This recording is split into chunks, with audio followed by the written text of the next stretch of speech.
الحمد لله نحمده ونستعينه ونستغفره ونؤمن به ونتوكل عليه ونعوذ بالله من شرور أنفسنا ومن سيئات أعمالنا من يهده الله فلا مضل له ومن يضلله فلا هادي له ونشهد أن لا إله إلا الله وحده لا شريك له ونشهد أن سيدنا ومولانا محمدا عبده ورسوله وصلى الله تعالى عليه وعلى آله وأصحابه أجمعين أما بعد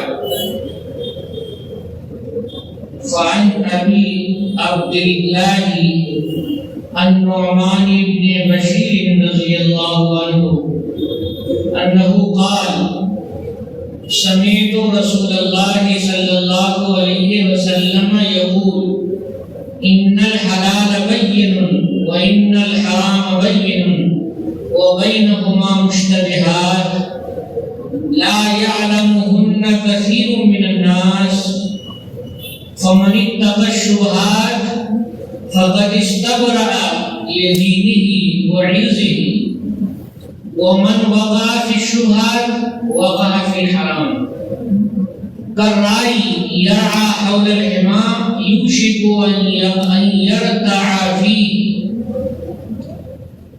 ألا إن لكل ملك حمى ألا وإن حمى الله محارمه ألا وإن في الجسد مضغة إذا صلحت صلح الجسد كله وإذا فسدت فسد الجسد كله ألا وهي القلب رواه البخاري ومسلم.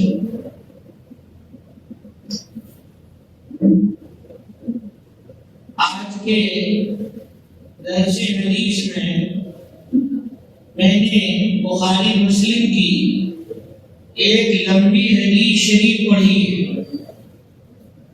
اور یہ حدیث علامہ نووی رحمۃ اللہ علیہ نے 40 میں منتخب کی ہے، یعنی 40 حدیث میں منتخب کی ہے. بہت سے محدثین ہیں جو اپنی مغفرت کا سامان کرنے کے لیے 40 حدیثیں اکٹھا کر کے لکھتے ہیں اور ان کی تشریحات کرتے ہیں. بہت سی کتابیں ہیں جن میں 40 حدیثوں کو مختلف زاویے سے جمع کیا ہے. تو علامہ نووی رحمۃ اللہ علیہ نے اس حدیث شریف کو اپنی 40 میں لیا ہے اور عنوان لگایا ہے الحلال والحرام، حلال اور حرام کی پہچان. حلال اور حرام، بہت سے حلال ایسے ہیں جو بالکل کلیئر ہے، واضح ہے، اور بہت سے حرام ایسے ہیں جو بالکل واضح ہیں، سب جانتے ہیں کہ حرام. مثال کے طور پر کھانے کی چیزوں میں چاول، روٹی، دال، تیل، مسالے اور مچھلی وغیرہ، گوشت وغیرہ جو کھاتے ہیں ہم. پہننے کی چیزوں میں لوگ جانتے ہیں کہ کپڑے ایسے ہیں، یہ ہیں، جائز ہیں، اور بعض چیزیں ناجائز ہیں. مثال کے طور پہ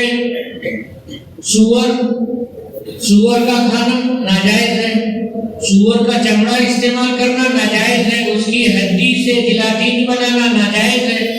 تو یہ ناجائز ہونا بھی واضح ہے اور جائز ہونا بھی واضح ہے. بہت سی چیزوں کو اللہ رب العالمین نے صاف حرام فرمایا ہے. مثال کے طور پہ سود کو ناجائز فرما دیا ہے، رشوت کو ناجائز فرما دیا ہے، اور دیگر اور حرام کاروبار کو اللہ رب العالمین نے، اللہ کے نبی صلی اللہ علیہ وسلم نے حرام فرما دیا ہے.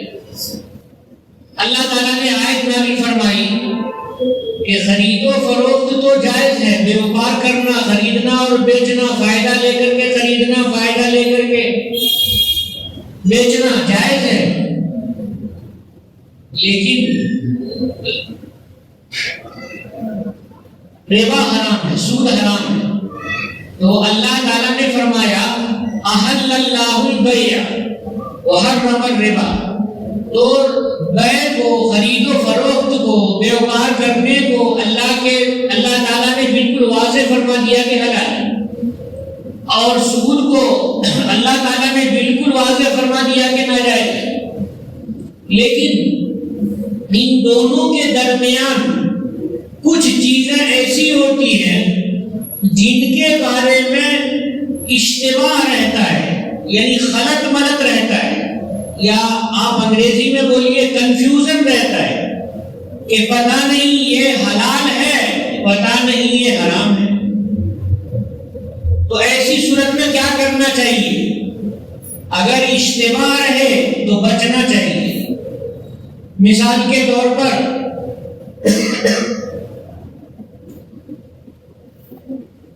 غیر مسلموں کا علاقہ ہے اور وہاں ہوٹل پر گوشت ملتا ہے، یہ نہیں معلوم ہے کہ یہ ذبح کرتے ہیں، مسلمان کی ذبح کرتے ہیں، وہاں سے یہ لیتے ہیں، یا یہ کہ یہ خود ہی اپنے طور پہ جیسا بھی چاہتا ہے، چاہے وہ ذبح کرائے چاہے وہ گلے دبا دیں، اس طرح سے وہ بیچتے ہیں، کیسے وہ گوشت تیار کرتے ہیں، معلوم نہیں ہے۔ معلوم نہیں ہے تو ہمیں بچنا ہے۔ یہ سکھایا جناب محمد رسول اللہ صلی اللہ علیہ وسلم نے کہ جہاں پر کنفیوژن رہے وہاں پر چھوڑ دو گے، تمہارا دو فائدہ ہوگا۔ ایک فائدہ یہ ہوگا کہ دین کامل میں کوئی کمی نہیں ہوگی، تمہارے عمل کامل میں تو کوئی کمی نہیں رہ جائے گی، تم بالکل پکے اور سچے مسلمان ثابت ہو، یہاں دین میں کوئی کمی نہیں رہے گی، اور عزت بھی بچ جائے گی۔ لوگوں کو معلوم ہوگا کہ بھئی فلاں چیز میں اشتباہ تھا، فلاں چیز میں حلال اور حرام میں کنفیوژن تھا، تو اس بندے نے اسے چھوڑ دیا، تو عزت بھی بچے گی۔ نہیں تو کوئی کہے گا کہ یہ وہ چیز حرام تھی اور فلاں نے حرام کھا لیا، وہ چیز حرام تھی اور فلاں نے حرام چیز لے لی ہے، تو عزت بھی جاتی ہے اس میں۔ تو نبی کریم صلی اللہ علیہ وسلم نے ارشاد فرمایا کہ اس میں عزت بچ جائے گی۔ جو بندہ اللہ سے ڈرتا ہے وہ بندہ یہ درمیان والی اشتباہ کی چیزوں سے بچ جاتا ہے، چھوڑ دیتا ہے، آگے بڑھ جاتا ہے۔ اور جس بندے میں تقویٰ کم ہوتا ہے وہ ایسی چیزوں میں پڑ جاتا ہے، ارے چھوڑو جانے دو، کوئی کہہ رہا ہے حلال، کوئی کہہ رہا ہے حرام، جانے دو، اور وہ اس کو کھا لیتا ہے، یا وہ لینے کی چیز ہوتی ہے لے لیتا ہے، برتنے کی چیز ہوتی ہے پہننے اوڑھنے کی تو وہ برت لیتا ہے۔ تو ایسے آدمی کا دین ناقص ہے۔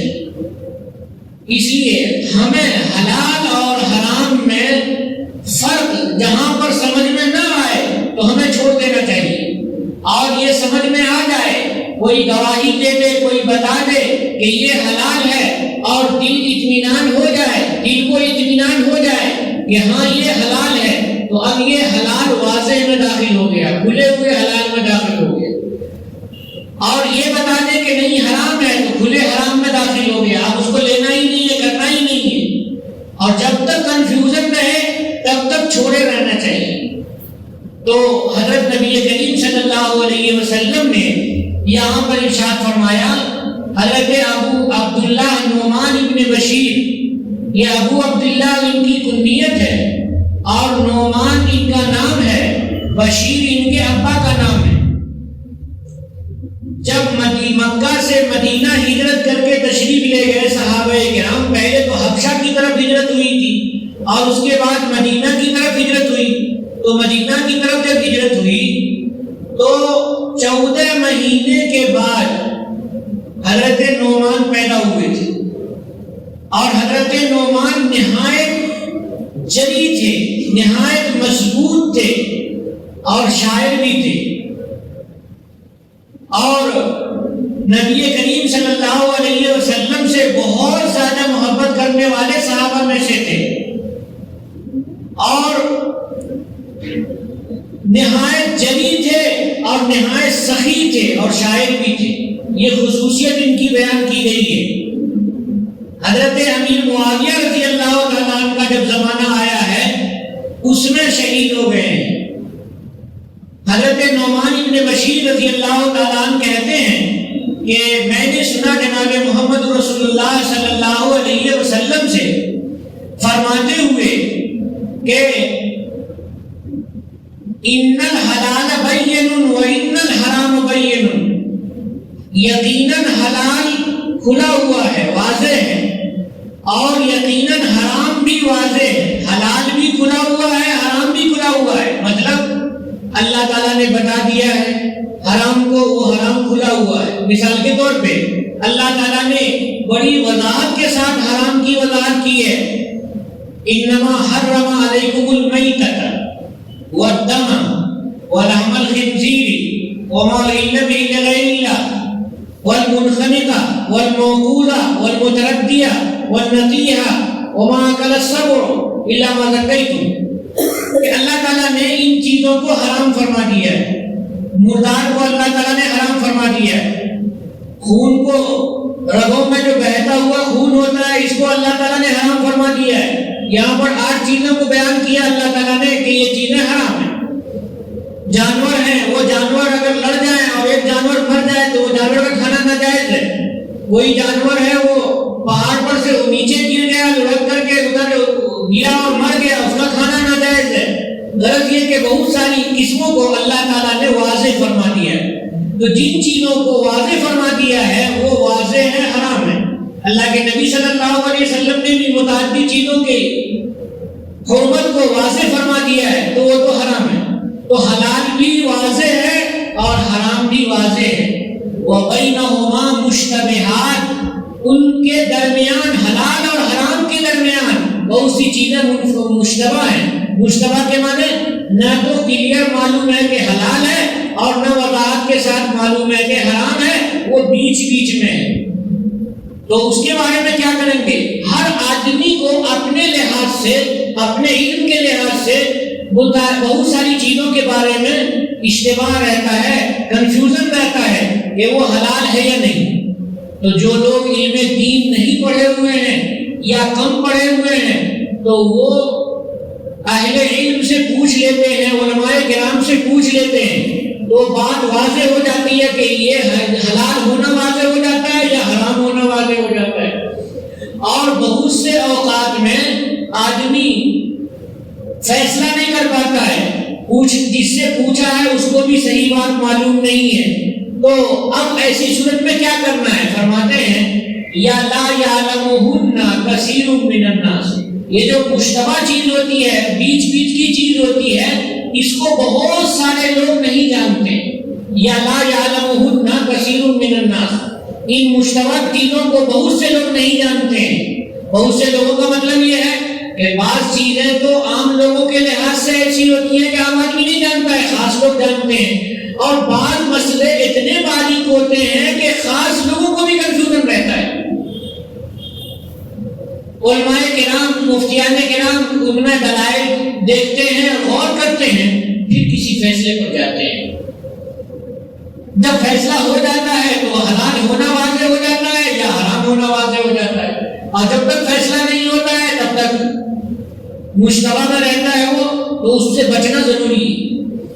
فرمایا نبی کریم صلی اللہ علیہ وسلم نے فَمَنِ اتَّقَى الشُّبُهَاتِ فَقَدِ اسْتَبْرَأَ لِدِينِهِ وَعِرْضِهِ، تو جو آدمی دور رہا شبہے سے، اتقا کے معنی بچا، یعنی دور رہا، اس سے اس کو ٹچ نہیں کیا، اس کو استعمال نہیں کیا، کھانے کی چیز کھائی نہیں، پینے کی پی نہیں، پہننے کی ہے پہنی نہیں، جیب میں رکھنے کی ہے جیب میں نہیں رکھی، یعنی اتقا کا ترجمہ محدثین کرتے ہیں دور رہا، اس سے ابعد، اس سے دور رہا. فقد استبرأ لدینہ، تو وہ اس نے بے تعلقی حاصل کر لی اپنے دین کے لیے، یعنی اپنے دین کو بچانے کے لیے اپنے دین کو کامل رکھنے کے لیے اس آدمی نے بے تعلقی ظاہر کر دی کہ نہیں اسے ہمیں نہیں لینا ہے، اسے ہمیں نہیں برتنا ہے، بے تعلقی ظاہر کر دی۔ استبراء کے معنی برات ظاہر کرنا، اور برات کے معنی ہے بے تعلقی، کہ ہم نہیں اس کو کھائیں گے، ہم اسے نہیں برتیں گے، ہمارا اس سے کوئی تعلق نہیں۔ دیوبند میں کئی مرتبہ ہوا ہے اور بنگلور وغیرہ میں بھی ہوا ہے کہ کچھ لوگ پیسے مسلمانوں کے اکٹھا کرتے ہیں کہ ہم 10% منافع کے ساتھ آپ کو فائدہ دیتے رہیں گے، اور جو کمی بیشی ہوگی ہم سالانہ حساب کر کے آپ کو بتا دیں گے۔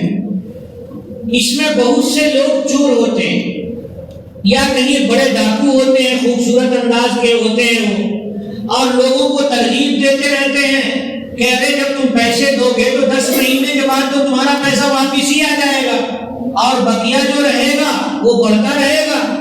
تو آدمی حوصلے سے پیسہ جمع کر دیتا ہے۔ نام لینے میں حرج اس لیے نہیں ہے کہ ان لوگوں کا نام بہت کھلا ہوا ہے۔ دیوبند میں ایک آدمی تھا زرار نام کا، زرار کے معنی بہت تکلیف پہنچانے والا، نام ہی اس کا ایسا ہی تھا۔ اس آدمی نے بہت سے لوگوں کے پیسے جمع کیے، طلبہ کے پیسے جمع کیے، علماء کے پیسے جمع کیے، اور عوام کے پیسے جمع کیے، بہت سارے پیسے جمع کر لیے، اور ہر آدمی کو وہ منافع دے رہا ہے۔ پوچھا جاتا ہے کہاں سے لاتے ہو منافع کما کر کے؟ تو کہتا ہے آپ کا پیسہ انویسٹ ہو رہا ہے، لگ رہا ہے۔ کیا کرتے ہیں؟ نصاب کی کتابیں جو حکومت کی ہے وہ نصاب کی کتابیں ہم چھاپتے ہیں، اس میں پیسہ خرچ ہوتا ہے، اور بھی مختلف قسم کے کاروبار میں ہم لگاتے ہیں، اور اس میں بہت فائدہ ہو رہا ہے۔ اور جب لوگوں کو دینا شروع کیا تو بہت سارے لوگوں نے پیسے جمع کیے، کئی کروڑ پیسے جمع ہو گئے اس کے پاس، اور جب بہت سارا جھولا بھر گیا تو دیوالیہ بول دیا، دونوں ہاتھ اٹھا دیا کہ ہم نہیں جانتے ہیں آپ کے پیسوں کو، ہمیں دیا تھا آپ نے، یہ ٹھیک ہے مگر امانت کے طور پہ دیا تھا، اور امانت میں اگر بغیر غلطی کے ضائع ہو جائے امانت تو اس میں تاوان نہیں دینا پڑتا ہے۔ یہ مسئلہ آپ کو پہلے سے معلوم ہے، جا کر کے آپ دارالفقہ سے پوچھ لیجئے کہ یہ امانت دی تھی آپ نے، اور امانت میں ہم نے امانت کو ایسا نہیں ہے کہ گڈھے میں ہم نے پھینک دیا ہے یا ہم نے اپنی مرضی سے اس کو کچھ خراب کر دیا، ہم نے لگایا، اس میں گھاٹا ہو گیا، اس میں چلا گیا، میں نہیں دے سکتا، بس دونوں ہاتھ اٹھا دیے۔ اب بہت سارے لوگ جنہوں نے پیسے جمع کیے تھے، طلبہ تھے اور علماء بھی تھے اور عوام بھی تھے، کچھ تو سر پیٹ رہے تھے اور سر پہ کھاد ڈال رہے تھے، چیخ پکار رہے تھے، اور کچھ لوگ تھے ڈنڈا لے کر کے اس کو تلاش رہے تھے گلیوں میں، ایک جہاں ملے گا تو اس کے تربوز کو ٹماٹر بنا دیں گے، مار مار کر کے اس کو خراب کر دیں گے۔ اب سب لوگ تلاش رہے ہیں، وہ کہاں ملے گا، وہ تو کہیں پر چھپا ہوا ہے۔ غرض یہ کہ وہ تھوڑے دن کے بعد کہیں پر وہ کھلا اور لوگوں کو کہہ دیا کہ بھائی ہمارے پاس کسی کا کوئی پیسہ نہیں ہے، ختم ہو گئی بات، تو وہاں چلا گیا پیسہ۔ ایک زمانے میں ایک گروپ نکلا تھا الفلاح اور الفہد، دو قسم کا گروپ تھا۔ الفلاح گروپ نکلا تھا، وہ بھی ایسے ہی پیسے جمع کرتا تھا، اور اس کا آفس بھی دیوبند میں تھا، اس نے بھی ہاتھ اٹھا دیا۔ بنگلور میں چند سال پہلے کی بات ہے، نام ہے منصور خان،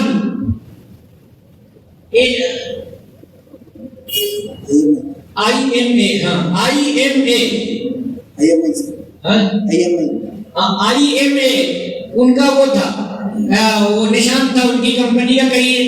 اب انہوں نے لوگوں کے پیسے لے رکھے تھے، بہت سارے لوگوں نے پیسے جمع کیے۔ بنگلور میں بعض لوگوں نے اپنا مکان بیچ کر کے بھی پیسہ دیا ہے، بہت سے لوگوں نے پیسے دیے، اور ان کے بارے میں معلوم ہوا کہ وہ فلاں مارکیٹ میں سونے کی دکان کھولے ہوا۔ لوگ جا کر کے دیکھتے بھی تھے کہ فلاں صاحب کی سونے کی دکان ہے، اور جب سونا خرید رہا ہے، بیچ رہا ہے، تو اس کے پاس تو پیسے واقعی بہت ہوں گے، لوگوں کو اطمینان بھی ہو گیا۔ اور بعض علماء کو بھی اطمینان ہوا کہ انہوں نے بھی مسئلے بتا دیے، اور مسئلے بتا دیے کہ جائز ہے، سارے لوگ اس میں لگ گئے، بہت سارے لوگ لگ گئے۔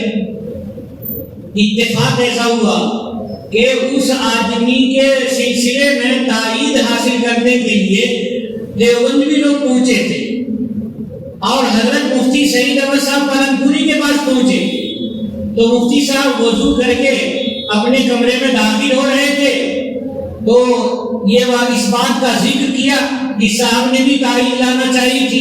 جیسے ذکر کیا تو ایسے مفتی صاحب نے ایک جملہ کہا کہ بھائی اس کی تائید سے قدم پیچھے کر لو, مجھے اس کا مستقبل ٹھیک نہیں سمجھ میں آ رہا ہے,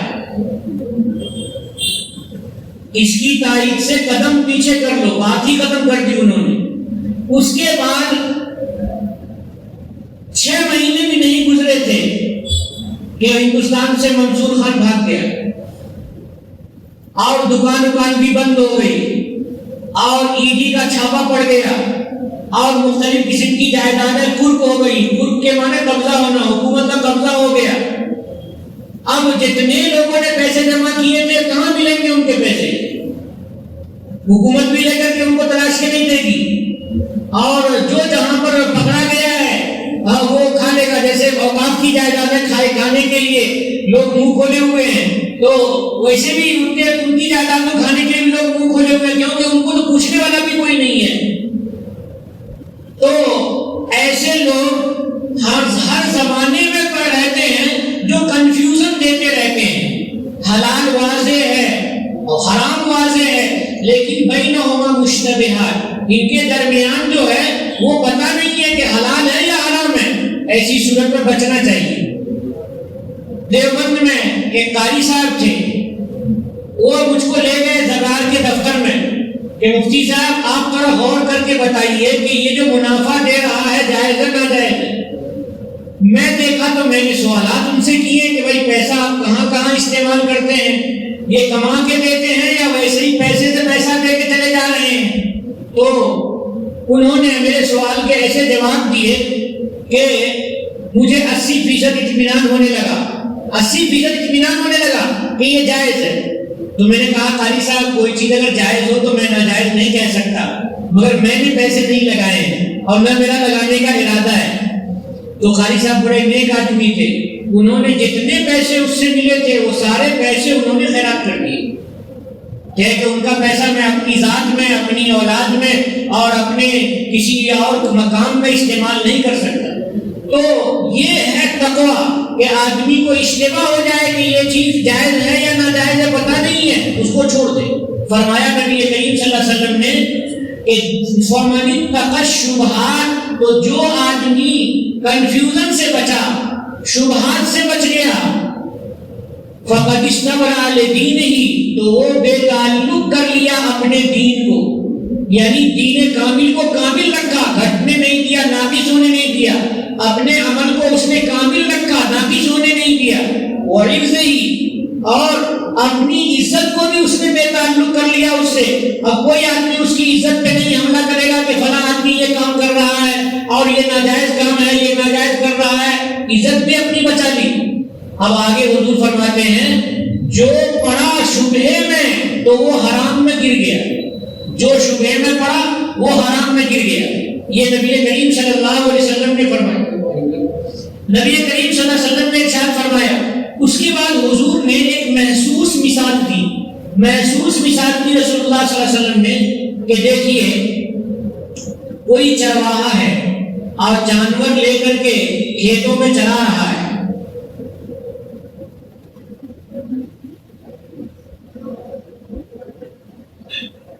چرواہا ہے, جانور لے کر کے کھیت میں چلا رہا ہے. ادھر کسی آدمی کی کھیتی ہے اور ادھر کے کھیت میں گھاس ہے, لیکن وہ آدمی جانور کو بالکل آڑ میں چلا رہا ہے. ہیما کے معنی آڑ, جو بارڈر بنا ہوتا ہے, کھیت اس کا ادھر ہے, اس کا ادھر ہے اور بیچ میں یہ لائن ہے, اس کو آڑ بولتے ہیں. ہمارے آپ یہاں کیا بولتے ہیں؟ میل بولتے ہوں گے یا کچھ اور بولتے ہوں گے. تو بیچ میں جو آڑ ہے اس کو عربی میں ہیما بولتے ہیں, ہیما. تو کوئی بکری چرانے والا یا گائے چرانے والا, بھینس چرانے والا اگر اس کنارے پہ چلائے, آڑ پہ چلائے, تو جانور یوں منہ مارتے مارتے اس کھیت میں سے بھی منہ مار لے گا. مارے گا نہیں مارے گا؟ فرمایا حضرت نبی کریم سمجھا رہے ہیں کرائی یرعا حول الحما، جیسے کہ چرواہا جانور کو چلا رہا ہے آر کے کنارے کنارے، یوشکو ان یرتع فیہ، قریب ہے کہ اس کا جانور اس میں بھی چر لے گا۔ کس میں سے چر لے گا؟ جو کھیت ہے، جس کھیت سے بچنا ہے اس کو، اس کھیت میں سے بھی چر لے گا۔ تو جو آدمی اشتباہ میں پڑے گا، بیچ آر پہ جائے گا، تو ہو سکتا ہے کہ وہ حرام میں پڑ جائے۔ اس کے بعد رسول اللہ صلی اللہ علیہ وسلم نے بتایا کہ دیکھو ہر چیز کی ایک نشانی ہوتی ہے، ہر چیز کے درمیان کوئی نہ کوئی آر ہوتا ہے۔ ہر بادشاہ کے لیے اس کے ملک کی نشانی ہوتی ہے کہ اس کا بارڈر ہے، یہ ہر ملک کا بارڈر ہوتا ہے اور اس کا نشان لگا ہوا ہوتا ہے۔ میں ادھر گیا تھا کشن گنج کی طرف، تو لوگ گھمانے کے لیے بنگلہ دیش کے بارڈر پہ لے گئے۔ ایک مرتبہ 24 پرگنہ گیا تو وہاں پر بھی لوگ بارڈر پہ لے گئے گھمانے کے لیے، تو دیکھا کہ جالی لگی ہوئی رہتی ہے ادھر کے ادھر اور ادھر کے ادھر، اور اس کے کنارے کنارے 40-40 قدم پہ فورس لگی ہوئی ہوتی ہے، پریڈ وہ کرتے رہتے ہیں، دیکھتے رہتے ہیں۔ ادھر نیپال کی طرف گیا تو وہاں پر بھی معلوم ہوا کہ بارڈر ہے، لیکن وہاں پر بارڈر میں جالی والی نہیں لگی تھی، ادھر کے لوگ ادھر بھی آ رہے تھے، ادھر کے لوگ ادھر بھی جا رہے تھے۔ اور وہ بنگلہ دیش والے جو بارڈر جہاں جہاں دیکھا وہاں دیکھا کہ بڑی بڑی جالی لگی ہوئی ہے۔ غرض یہ کہ نبی کریم صلی اللہ علیہ وسلم فرماتے ہیں الا وَإِنَّا لِكُلِّ مَلِكٍ حِمًا، ملک کے معنی بادشاہ، سنو یقیناً ہر بادشاہ کے لیے بارڈر ہوتا ہے، اور اگر اس کو ملکن پڑھیں گے وَإِنَّا لِكُلِّ مُلْكٍ حِمًا، ہر ملک کا بارڈر ہوتا ہے، تو حما کے معنی بارڈر۔ اسی کو قرآن پاک میں برزخ کہا گیا ہے، بینہما برزخ لا یبغیان، کہ برزخ کے معنی پردہ، یہ اصل میں برزخ لفظ فارسی ہے، پردہ ہے، یہ پردہ کو فارسی والوں نے برزہ بنا لیا، عربی والوں نے برزہ بنا لیا، پہلے فارسی تھا یہ، اس کو عربی بنا لیا، برزہ کو پردہ کو برزہ بنا لیا، اور ہاں کو خا سے بدل دیا تو برزخ ہو گیا، تو برزخ کے معنی پردہ۔ یہ میں اس لیے بتا رہا ہوں کہ مدرسے کے طلبہ آ رہے ہیں تو ان کو بتا دے رہا ہوں کہ یہ برزخ کیا تھا اصل میں، تو برزخ پردہ سے بنا ہے۔ تو سنو ہر ملک کے لیے بارڈر ہے، ہیمن کے معنی بارڈر ہے، آر ہے، پردہ ہے۔ الا وَإِنَّ حِمَ اللَّهِ مَحَارِمُهُ، اے مسلمانوں سنو اللہ کا جو بارڈر بنایا ہوا ہے وہ بارڈر اللہ کی حرام کی ہوئی چیزیں ہیں۔ مسلمانوں کو حلال کے دائرے میں رہنا ہے، مسلمانوں کو کس دائرے میں رہنا ہے؟ حلال کے دائرے میں رہنا ہے۔ حلال کے دائرے سے جو دائرہ پار کرے گا وہ فاسد ہے، حلال کے دائرے کو جو پار کرے گا وہ فاسد ہے۔ اس کا مطلب یہ ہوا کہ فاسد اسے کہتے ہیں جو حرام کرنے والا ہو، فاسد اسے کہیں گے جو حرام کرنے والا ہو۔ اس کے بعد یوں سمجھیے کہ قرآن پاک میں کافر کو بھی فاسق کہا گیا ہے۔ ایک تو ہے آدمی کلمہ پڑھتے ہوئے حرام کام کرے تو کلمہ باقی ہے اس کا، حرام کر رہا ہے تو فاسق ہوا، لیکن کوئی آدمی کلمے کے بارڈر کو پار کر دے تو جب کلمے کے بارڈر کو پار کرے گا تو وہ کافر ہو جائے گا۔ تو قرآن پاک میں بھی فاسق کافر کے لیے بھی استعمال ہوا ہے، اور قرآن پاک میں فاسق حرام کے مرتکب کے لیے بھی استعمال ہوا ہے۔ عام طور سے شریعت کی اصطلاح میں جب فاسق بولتے ہیں تو مسلمان حرام کا مرتکب مراد لیا جاتا ہے، وہ مسلمان جو گناہ کرتا ہے۔ اس کے بعد اللہ کے نبی صلی اللہ علیہ وسلم نے ارشاد فرمایا سنو جسم میں ایک ٹکڑا ہے یعنی قلب ہے، دل ہے، جب اذا صلحت صلح الجسد کلہ، جب وہ ٹکڑا صحیح رہتا ہے تو پورا جسم صحیح رہتا ہے، ہارٹ صحیح ہے تو پورا جسم صحیح ہے۔ تو حضور نے فرمایا کہ ہارٹ اگر صحیح ہے تو پورا جسم صحیح ہے، اور سنو جب وہ خراب ہو جاتا ہے تو پورا جسم خراب ہو جاتا ہے، بیکار ہو جاتا ہے۔ پھر فرمایا الا وہی قلب، سنو یہ دل ہے، تو دل کو پاک رکھنا ضروری ہے. ہم اللہ تعالیٰ کے دین کو مانتے ہیں تو ہمیں دل کو پاک رکھنا ضروری ہے. اور پاک رکھنے کا طریقہ یہ ہے کہ ہم حرام میں نہ پڑیں, حلال میں رہیں. اور حرام سے بچنے کا طریقہ یہ ہے کہ شبہات سے بچیں.